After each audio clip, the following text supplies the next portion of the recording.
Hi everyone, happy home ಬ್ಲಾಗ್ಗೆ ನಿಮಗೂ ಕೂಡ ಸ್ವಾಗತ. ನಾನಿವತ್ತು ಕುಂಬಳಕಾಯಿ ಗ್ರೇವಿನ ಮಾಡ್ಕೋತಾ ಇದ್ದೀನಿ ಚಪಾತಿಗೆ. ಇದು ಚಪಾತಿಗೆ, ಪೂರಿಗೆ, ಮುದ್ದೆಗೆ ಎಲ್ಲದಕ್ಕೂ ಕೂಡ ಸೂಟ್ ಆಗಿರುತ್ತೆ. ತುಂಬಾ ಟೇಸ್ಟಿಯಾಗಿ ಚೆನ್ನಾಗಿರುತ್ತೆ. ಕುಂಬಳಕಾಯಿ ರೆಸಿಪಿನ ನಿಮ್ಮ ಜೊತೆ ಶೇರ್ ಮಾಡ್ಕೋತಾ ಇದ್ದೀನಿ. ಕುಂಬಳಕಾಯಿನ ನಾನು ತೊಳೆದು ಈ ಥರ ದಪ್ಪ ದಪ್ಪಾಗಿ ಕಟ್ ಮಾಡಿ ಇಟ್ಕೊಂಡಿದ್ದೀನಿ. ಈಗ ಅದನ್ನು ಚಿಕ್ಕ ಚಿಕ್ಕದಾಗಿ ಕಟ್ ಮಾಡಿ ಇಟ್ಕೊಂಡೆ. ಮತ್ತು ಅದಕ್ಕೆ ಸ್ವಲ್ಪ ಎಣ್ಣೆ, ಈರುಳ್ಳಿ ಮತ್ತು ಹಸಿಮೆಣಸಿನ್ಕಾಯಿ ಎಲ್ಲನೂ ಒಟ್ಟಿಗೆ ಸೇರಿಸ್ಕೊಂಡು ಅದನ್ನು ಕೈ ಆಡಿಸ್ಕೋಬೇಕಾಗುತ್ತೆ. ಕರಿಬೇವಿನ ಸೊಪ್ಪು, ಟೊಮೊಟೊ ಎಲ್ಲ ಕೂಡ ಹಾಕ್ಕೊಂಡು ಅದನ್ನು ಚೆನ್ನಾಗಿ ಫ್ರೈ ಮಾಡ್ಕೋಬೇಕು. ಅರಿಶಿನ ಪುಡಿನೂ ಸ್ವಲ್ಪ ಸೇರಿಸ್ಕೊಂಡಿದ್ದೀನಿ.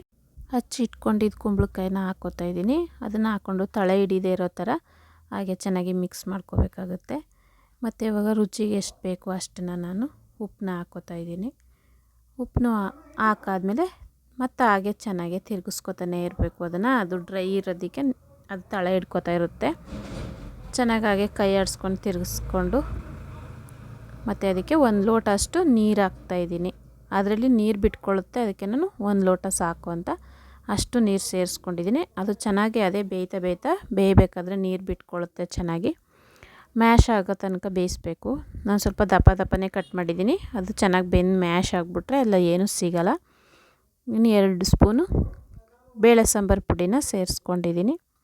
ಅದಕ್ಕೆ ಬೇಳೆ ಸಾಂಬಾರು ಪುಡಿನೇ ಸೂಟ್ ಆಗೋದು, ಚೆನ್ನಾಗಿರುತ್ತೆ. ನಾನು ಖಾರಕ್ಕೆ ಸ್ವಲ್ಪ ಹಸಿಮೆಣ್ಸಿಕಾಯಿ ಹಾಕಿದ್ದೀನಿ ಮತ್ತು ಬೇಳೆ ಸಾಂಬಾರು ಪುಡಿನ ಹಾಕ್ಕೊಂಡು ಮಿಕ್ಸ್ ಮಾಡ್ಕೋತಾ ಇದ್ದೀನಿ. ಹಾಗೆ ನಾನು ಬೆಳಿಗ್ಗೆ ಕಷಾಯನ ಕುಡ್ದಿರಲಿಲ್ಲ. ಈಗ 1 ಲೋಟ ನಾನು ಕಷಾಯ ಮಾಡಿಕೊಂಡೆ. ನಮ್ಮ ಮನೆಯವರು ಹಾಗೆ ಕಾಫಿ ಕೇಳಿದ್ರು, ಅವ್ರಿಗೂ ಕಾಫಿ ಮಾಡಿಕೊಟ್ಬಿಟ್ಟು ಬರ್ತೀನಿ ಇವಾಗ. ಕುಂಬಳಕಾಯಿ ನೋಡಿ ಇವಾಗ ಎಷ್ಟು ಚೆನ್ನಾಗಿ ಬೆಂದೋಗಿದೆ. ಅದು ಹಾಗೆ ಮ್ಯಾಶ್ ಆಗಿಬಿಡುತ್ತೆ. ಸೌಟ್ ಆಡ್ತಾ ಇದ್ದಂಗೆ ಚೆನ್ನಾಗಿ ಮ್ಯಾಶ್ ಆಗುತ್ತೆ. ಈ ಥರ ಮ್ಯಾಶ್ ಆದರೆ ತುಂಬಾ ಚೆನ್ನಾಗಾಗುತ್ತೆ ಚಪಾತಿ ಜೊತೆ. ನೋಡಿ, ಕೊತ್ತಂಬರಿ ಸೊಪ್ಪು ಹಾಕ್ತಾಯಿದ್ದೀನಿ. ಕೊತ್ತಂಬರಿ ಸೊಪ್ಪನ್ನ ಹಾಕಿದ್ದಾಯಿತು. ಈಗ ಒಂದು ಸ್ವಲ್ಪ ಕೈ ಆಡಿಸಿ ತಿರುಗಿಸ್ಕೊಬಿಟ್ರೆ ಸಾಕು. ಚೆನ್ನಾಗಿ ಬೆಂದೋಗಿದೆ ನೋಡಿ, ಎಷ್ಟು ನೀಟಾಗಿ ಬೆಂದಿದೆ. ಅದಕ್ಕೆ ಸ್ವಲ್ಪನೇ ನೀರು ಸಾಕಾಗುತ್ತೆ. ಅದರಲ್ಲೇ ನೀರಿರೋದ್ರಿಂದ ಸ್ವಲ್ಪ ನೀರು ಹಾಕಿದ್ರೆ ಅದು ಇಷ್ಟು ಚೆನ್ನಾಗಿ ಬೆಂದು ಅದಕ್ಕೆ ಬಂದಿದೆ ನೋಡಿ. ಸಾಕು, ಇಷ್ಟು ಬಂದರೆ ಚಪಾತಿಗಂತೂ ತುಂಬಾ ಚೆನ್ನಾಗಿರುತ್ತೆ. ಕುಂಬಳಕಾಯಿ ಗೊಜ್ಜು ನೋಡಿ ರೆಡಿ ಆಯಿತು. ಅದನ್ನು ಎತ್ತಿಟ್ಕೊಂಡು ಚಪಾತಿನ ಮಾಡ್ಕೋತಾ ಇದ್ದೀನಿ.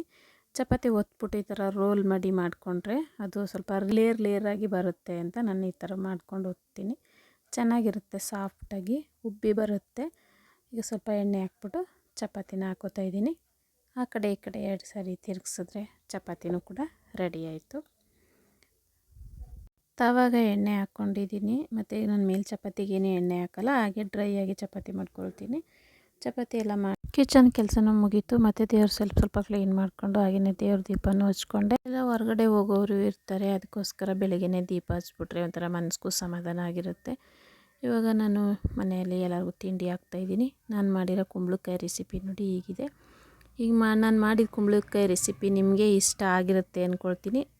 ಇದು ನನ್ನ ಮಾರ್ನಿಂಗ್ ಬ್ಲಾಗ್. ನಿಮಗೆ ಇಷ್ಟ ಆಗಿದರೆ ಲೈಕ್ ಮಾಡಿ, ಶೇರ್ ಮಾಡಿ, ಕಮೆಂಟ್ ಮಾಡಿ, ಸಬ್ಸ್ಕ್ರೈಬ್ ಮಾಡೋದನ್ನು ಮರಿಬೇಡಿ. Thank you for watching.